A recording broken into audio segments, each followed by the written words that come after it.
What's going on, everybody? Welcome back to Warp Factor Fiction. This is the second episode covering Discovery Season 1. Hopefully you guys enjoyed the first episode, and you enjoyed the first episodes where we covered Enterprise, the entire series.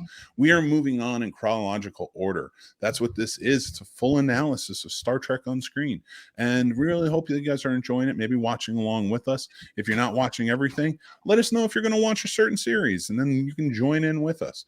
This is a Patreon exclusive show, so we put it out there first. If you're a Patreon supporter, you get it before anybody. You can listen to it in a podcast. You can watch it on our YouTube channel, and we really just appreciate you guys being a part of it. We go and we just have a great time connecting, doing this. I get to do it with my stepson, Tommy. We really are just enjoying being a part of Trek, and he's learning a lot and I'm learning a lot. So we want you to be a part of that. So make sure you're commenting along, make sure you're following, and let's just get into it. I'm your host, Mick Manhattan, joined as always by my snobbit buddy and my pal, Tommy. What's up, buddy? Hello. Nothing much, honestly. Can't wait to talk about some Star Trek. Yeah, we're going to finish up this first season of Discovery. And then you're going away for the summer. You're going to your dad's house for the summer. And then when you get back, we're going to do the second season. Yeah. So excited, buddy. And it's going to be a great time. So let's kick it off. How's it sound? We want to start off with episode 9. So episode 9, Into the Forest I Go. Oh yeah. Do you want to read the summary about it? Yeah, give me a sec. Let me get on IMDb. Well, let me take this one. While you get on IMDb, you can do episode 10. How's that sound? All right. I love it. We'll trade off. I love that. Okay. That's the first time we're doing that in this episode. So I appreciate you for doing it. All right. Actually, let me ask you real quick, because we didn't get into it yet. So far, you've watched Enterprise, and you've seen, NX-01, and now you've seen Discovery. Out of those two, which ship is your favorite in design? Just design. Discovery. I like Discovery's design quite a bit.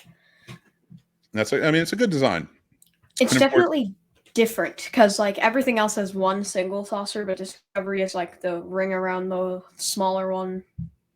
Yeah, I don't understand the ring. I don't get it. I think that's because explain it. You know how they spin?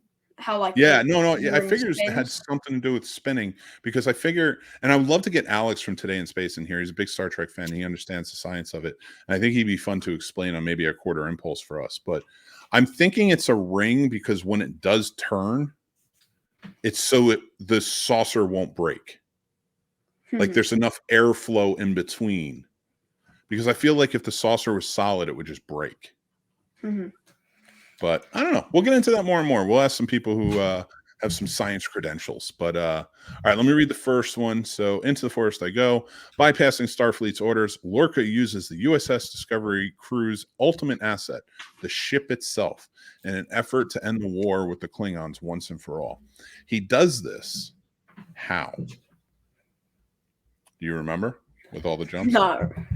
Well, he does all the jumps. So Stamets. Oh yeah, the 133 jumps. We didn't really talk about it last episode, but after the tardigrade get pretty much just decimated by all the jumps, because they were injecting them with the for the spores and stuff.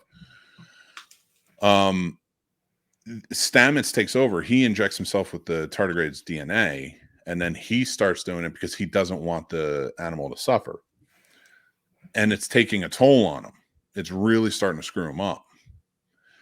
And he's coming out of things and saying weird stuff. He called Tilly Captain at one point, and they don't understand what's going on with him, but he's acting very peculiar, and it's throwing a lot of them off or passing out. There's just a ton of side effects.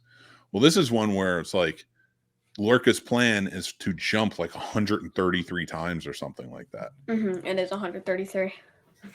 Yeah. And he has his own agenda, which next episode, well, actually, a few episodes will actually know his agenda. No, this is the last time, because when he does it and they defeat the Klingon ship in this one, he does the 133 jumps, because the whole point was for the 133 jumps around the Klingon vessel is to hit it to where they can never be hit, but they're attacking the ship in all the right places. So they do the 133 jumps, and the final jump gets them into the mirror universe. And then the next episode picks up in the mirror universe. Mm-hmm. Yeah, so it's a pretty crazy, and this is like the Battle of Pavo, where they go against it, and they do destroy the ship, that Klingon ship, the big one. It's like their main ship. Ship They of the take, Dead. Yeah, they take what's her the female, and I can never remember her name. Let me Klingon. look on IMDb because it has her name. Yeah, because they take who? Laurel. Laurel, that's right. Yeah.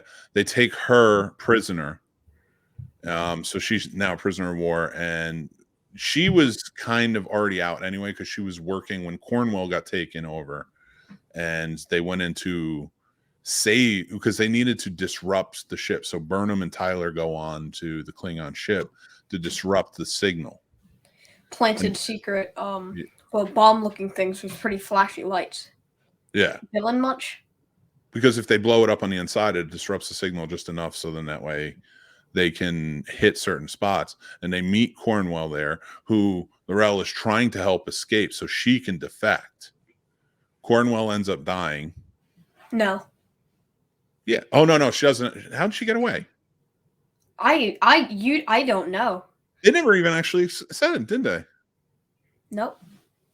She might have escaped the way she was supposed to escape with Laurel, but the whole point was Tyler is starting to have like these crazy, like he sees Laurel and goes into these fits of like PTSD where it's like he can barely function, and it just becomes this huge problem for him. And yeah, it like Burnham's pretty much on her own. Cornwell's like legs are broken, and it just becomes this whole issue. So I guess she does get away because she does come back, but and tries to commit genocide too.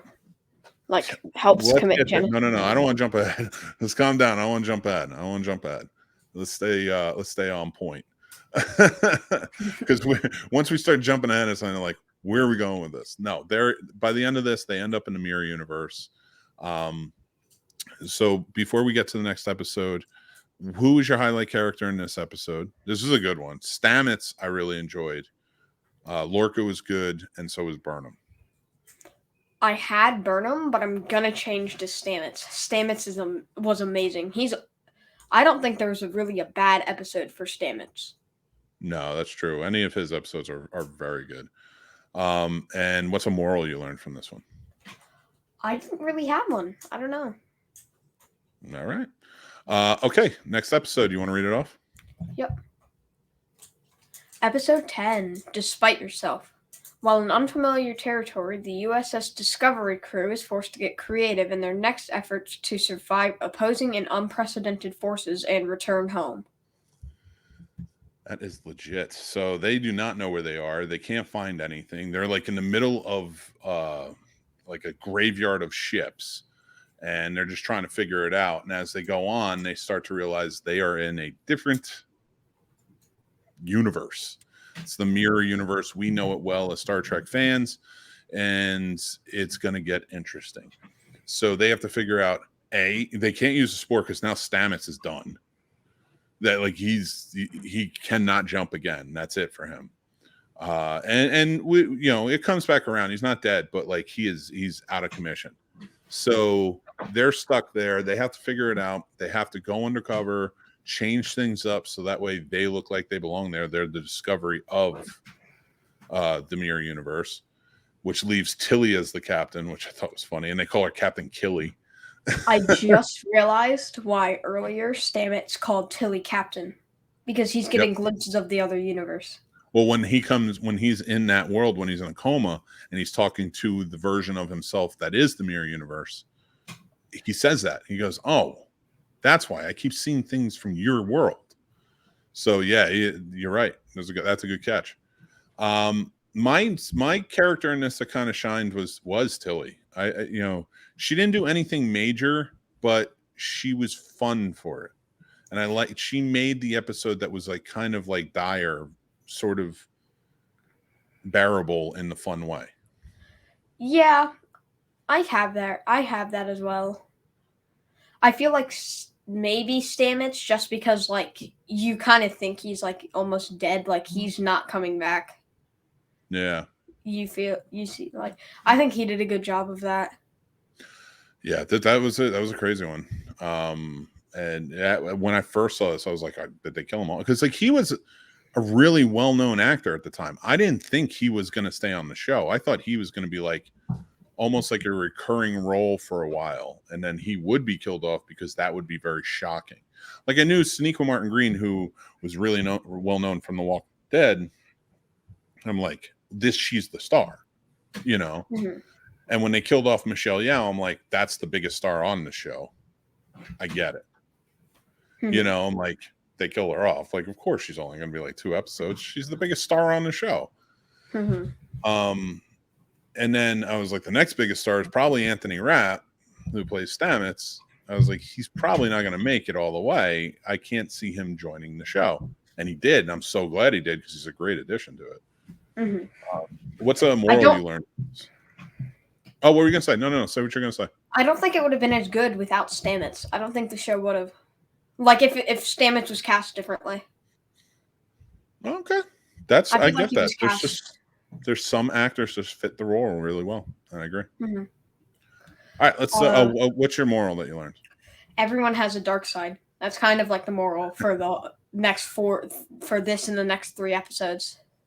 Fair enough. All right, so next episode 11, The Wolf Inside. As the crew continues their guise, Burnham undergoes a merciless mission in hopes of helping the U.S.S. Discovery return home. Tilly works on restoring Stamets' neural function.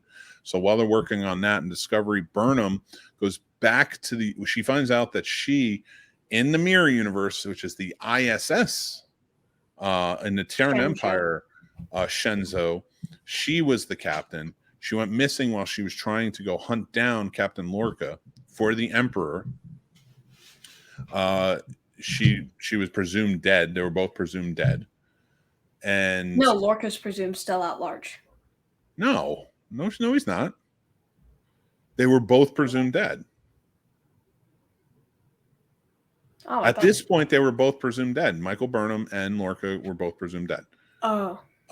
So then Burnham comes back. So she goes to go undercover as the Mirror Universe Burnham. She goes back as captain, takes over the ship again, kills the guy who was in charge, because that's how the Mirror Universe works. She goes undercover, and it ain't going well because she's hard to deal with. Like, you basically have to be evil now, and she has to do a lot of dastardly stuff.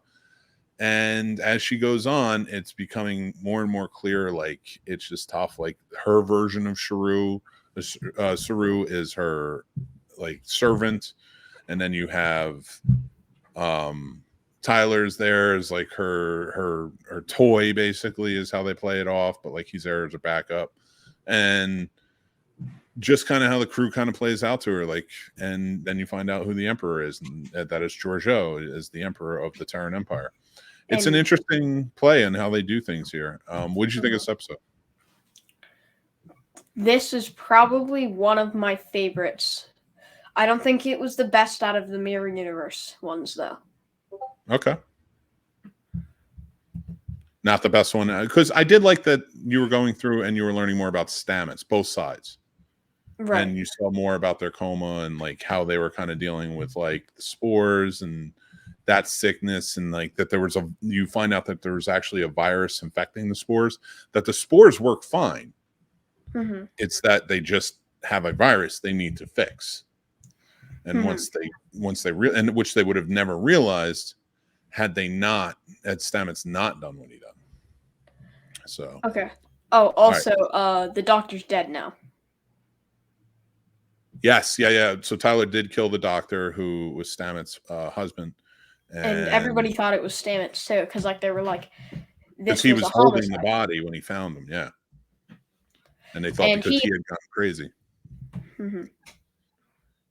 Sorry, I'm talking over you. Go ahead, bud. Stamets wouldn't have known that it was other Stamets who actually made the virus and put it in if it wasn't for the doctor dying. So it's sad, but at the same Yeah. time, nothing else would have happened without his death.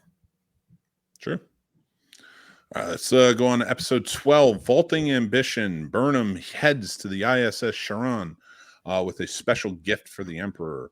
With the help of an unexpected source, Stamets gains clarity while trapped inside the mycelial Mycelial.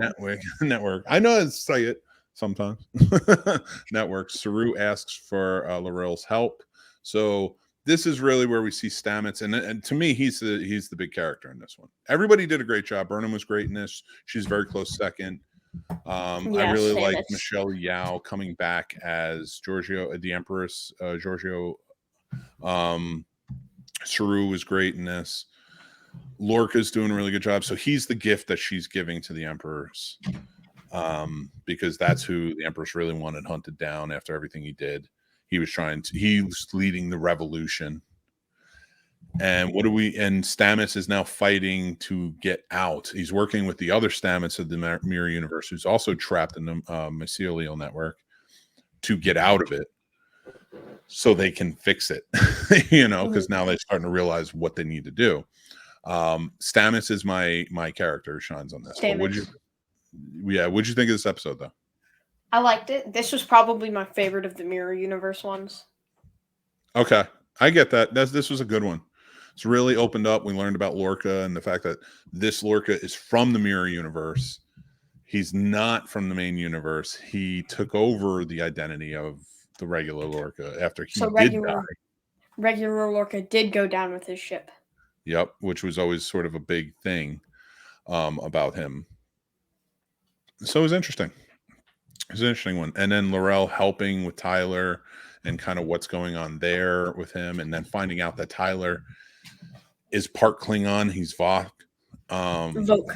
Voke. L'Orel's like love, and also the one that's kind of like was leading things, but he was sent to go undercover in Starfleet, and so they took Tyler's body and they manipulated it enough with Voke's DNA and stuff like that it just so ended up that he's more Klingon than he is human now. But he has both. He's got both identities. So it's been an interesting ride to see where that goes. I didn't love that, but it is what it is. Oh, also, Tilly was trying to help Stamets. Then all of his biosigns go down to none, and then he comes alive again. He does. He does. It's all in the hips, buddy. It's all in the hips. Just always remember that. Next episode 13. Oh man, we only have 3 episodes left. What's past is prologue. Lorca plans to move forward with the coup against the Emperor, propelling Burnham to make a quick decision to save not only herself but the U.S.S. Discovery. That's right. So Lorca now has his revolution. All of his rebels are with him, and they're going after the Emperor. Burnham has connected with the Emperor, Giorgio, mostly because it is Philippa, and she's always looked at her as like a motherly type of figure and somebody she cares about very deeply. I think she really. I'm sorry. What are you going? In the Mirror Universe, Giorgio is her surrogate mother. Oh, that's true, but that doesn't matter to Burnham because that's not how Burnham was raised, though. So, like, that's why Burnham means something to Giorgio. So, like, in the Mirror Universe, she sees Burnham, who's dead, and is like, "This was my child. I love this child. She means something to me." So, like, she may be evil, but she'll never hurt Burnham. She may not agree with her. She may know it's not her Burnham, but because she has her face, she'll never hurt her. So I did like that dynamic of it. So by the end of this episode, they do get back. Stamets figures out a way. They do get back. Tilly and Stamets and Saru, they all figure it out. And she brings Giorgio with her. Lorca dies. And now Giorgio is part of the main universe. She's back. She's in, baby. So, and when they get back, they come back 9 months into the future. of where they were at previously, where they had left from, and the Klingons are winning, and they are coming for Earth, and it is tough, and Starfleet's having a really tough time, so it's not going well, and they jump back into it. What's up? Mirror Universe Discovery got blown up also, like, not Yeah, too that long. was mentioned. The ISS Discovery was blown up. You're right. So who's your highlight character for this episode? Stamets. I don't know, just like, I feel like Stamets really was the best character in the Mirror Universe, also this season. He was my favorite. All right, we'll save that for the end. But Burnham's my character in this one. I thought she did a great job, especially trying to like bridge the gap between two worlds. I really liked it, and I liked the change of who she's becoming by the end of it. Yeah, I just really enjoyed this. I thought they did such a great job in it. So Burnham, what's a moral maybe you took from this episode? It was still everyone has a dark side, because this is still the Mirror Universe. That's kind of what I had for everybody, because like Georgiou's dark side, you get Stamets with his dark side. Okay, cool. All right, so let's go on to episode 14, The War Without, The War Within. Burnham and the crew are faced with the harsh reality of the war during their absence. In order to move forward, Starfleet must use unconventional tactics and sources to take their next action against the Klingons. This is basically a two-parter. This is starting to set it up. So Cornwell comes back. They find out what happened to Discovery. They find out Philippa Giorgio is alive. I'm not calling her captain because she's not a captain. She's no longer an empress. So now they need to take the fight, and they're going to go to Kronos. They're going to use Discovery to go into the caverns that are beneath and set up bombs, nuclear bombs within like volcanoes. Like it's a crazy plan, but they're going to try and make it work. So this whole episode is the setup for that plan, and whether it's a plan that Starfleet should be using. But because in that 9 months with the war kind of raging on and so many losses by Starfleet, they're in desperate need. They're at the point that Burnham was at the beginning of Shenzhou, when she was like, I know the Klingons and everyone's going to die if we don't do something right now. So they're at this point now. They understand why Burnham made the decision she made. And now Burnham's at a point where she's like, yeah, I made the wrong decision though. Like, you're not quite grasping this. We shouldn't do this. And I like how Discovery is sort of with her. So what did you think about this episode before we get to the finale? And what's your moral and your character? It was good, but not great. Just like quite a bit of these episodes. They were good, but they weren't great. Okay. And my shining character was Georgiou. All right, that was a good one. And what's a moral you took from it? Desperation can lead to bad decisions. Yeah, that's a good moral to learn. Yeah, Georgiou was a great character in this. Burnham's probably my shining character. I thought she did great in this, and just seeing her sort of learn from her experience, and this is like the culmination of her learning. And then the next episode, even more so, because now this episode is where she learns, and the next episode is where she puts that learning into practice and is like, no, we got to stop. We got to rethink this. This has to change. So I really liked that aspect of it.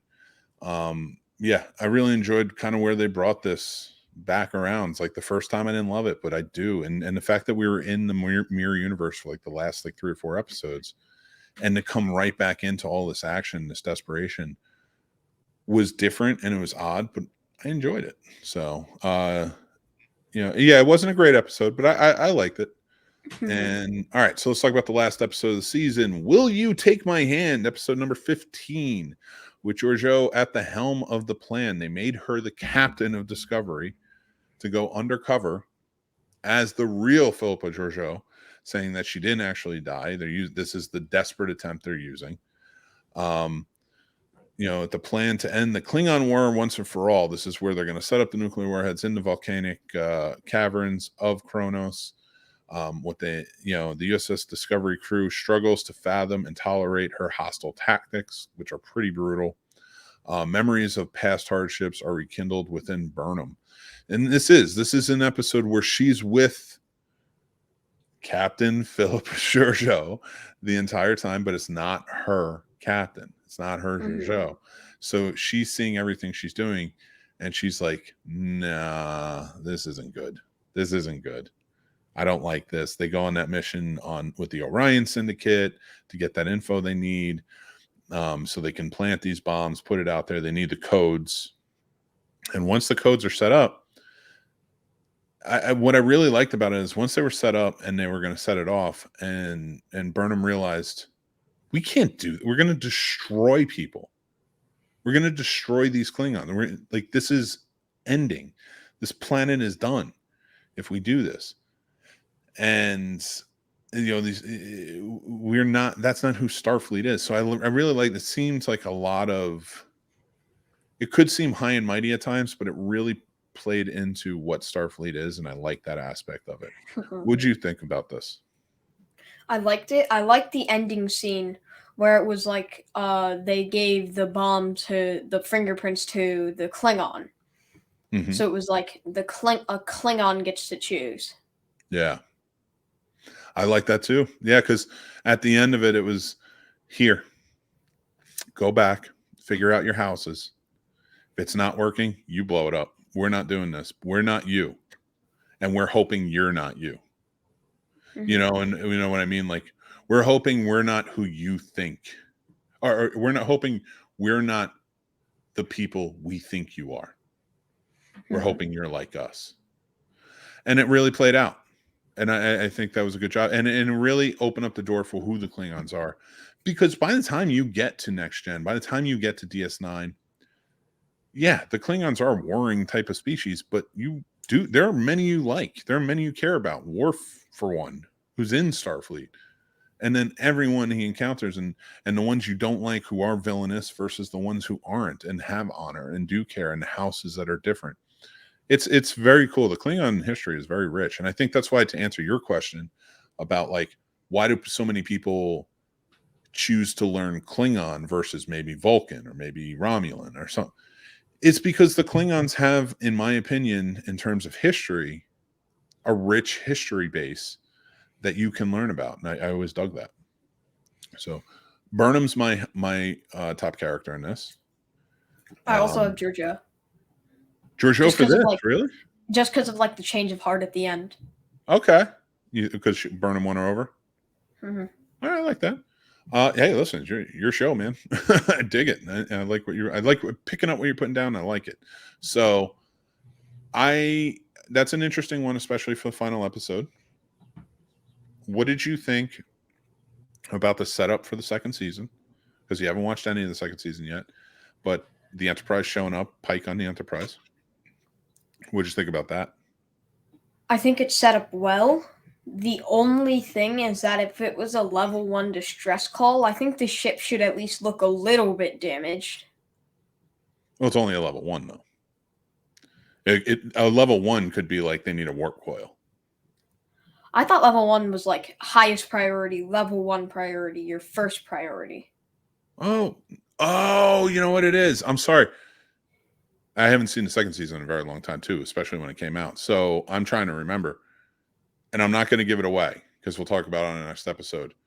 It's because they need Burnham's help in finding someone. Oh, someone's missing. And we'll get to that.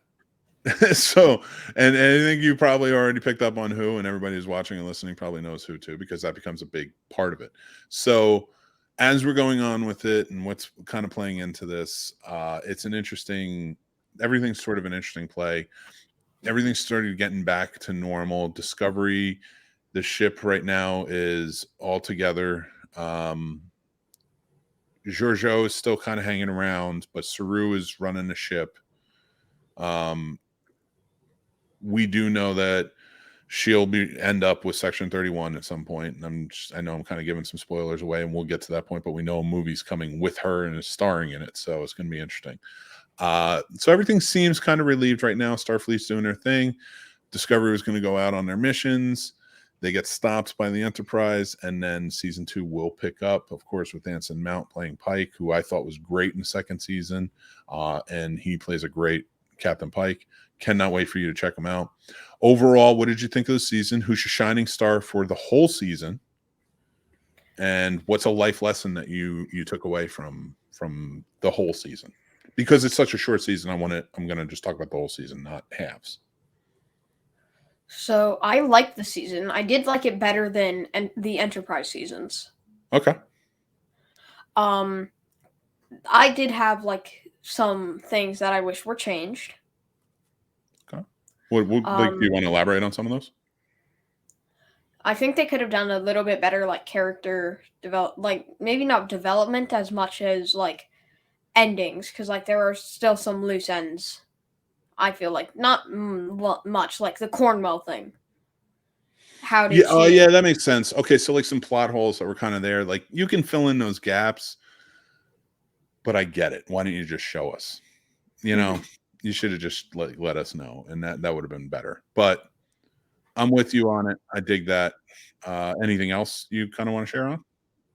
My shining character for the season is either Stamets or Burnham. I'd go Burnham personally. I think overall Stamets is good though. Saru is really good. Like a lot of them are, and I can go with that. I even like Lorca a lot, everything. But yeah, I think Burnham deserves the credit personally for me. What's like a life lesson, and again, like when I say life lesson, for you, it can even just be like, oh man, that technology in this was fantastic, or something. I would really like to see that developed, or it could be something that you walked away from, and you were like, man, you know what? I never thought about life like that before, and I've changed, or my perception has changed on things. I kind of like the holodeck, because like that's really the first time you see like the simulation. Oh yeah, well, it wasn't even a holodeck, was it? I thought they did It simulation was on the bridge. no, it wasn't a holodeck, but it was like a battle simulation, but it was more. Yeah. It wasn't like the same as a holodeck. Oh no, no. And back then, before the holodecks really became prevalent, that's how it kind of came to be. That's how it played out. But yeah, I see what you're saying. Yeah, overall, I did like the season this time around. For my second watch, I had a good time watching it with you, guys. This is July's episodes. Hopefully, you enjoyed them. August we'll be back with Discovery season 2, so stand by for that. And of course, September will be Strange New Worlds season 1. October will be Strange New Worlds season 2. Then we'll be going into the original TOS. series. Yeah, going to TOS for those 3 seasons, and then the movies, and then the animated series, and the movies and such. So we will continue on. We are going to soldier on. We're looking forward to doing this with you. If you guys are interested, this is a Patreon series. You can always get it early on Patreon. So if you're interested, please check us out. We have lots of great stuff for you to go and check out, perks, things like that. We're always doing some fun stuff. The Snobs Nation, Patreon, the link's down below. Let us know what you think. At least go take a look. If you want to join up, we'd love to have you. But after the month, of course, this is available to watch on our YouTube or to listen to on the podcast platforms. I want to thank my partner in crime here, Tommy, for being a part of this. Thank you for having me. Of course, buddy. I love watching this stuff with you and talking about it with you. So it's so much fun. I want to thank all of you for watching and listening. You guys are amazing. If you want to, go check out more of our stuff on our Discord. Go check out our social media. We're all over the place. If you're watching this, make sure to hit subscribe, because we have some great shows on our YouTube channel, and hit like and hit that notification bell. Make sure to hit rate and review, and follow if you're listening to this as a podcast, because that really helps us go a long way as well. We're really building things out, and we hope you guys are enjoying what we're doing. We also have the Scene Snobs podcast, Snobs Nation Morning Drive live show, things like that. So we hope you guys are enjoying it. We do have snobsmerch.com. Go check that out. We do have some Star Trek based stuff on there that you think you might enjoy if you're Trek fans, and other movie stuff on there as well. So please let us know what you think. All those are in the description below. Tommy, is there anything you want to say before we get going, buddy? Make sure to hit the notification bell and such if you want to see more videos like this. And Live long and prosper. That's right. Live long and prosper. Thank you guys, everybody. Have a great summer. We will see you in August. We're recording this in June because Tommy's going away to his dad's for the next couple of months, but we will be back in August to record for Discovery Season 2. Thank you so much. I love you, buddy, and I'll talk to you guys soon. I love all of you, and I'll talk to you guys soon, and take care.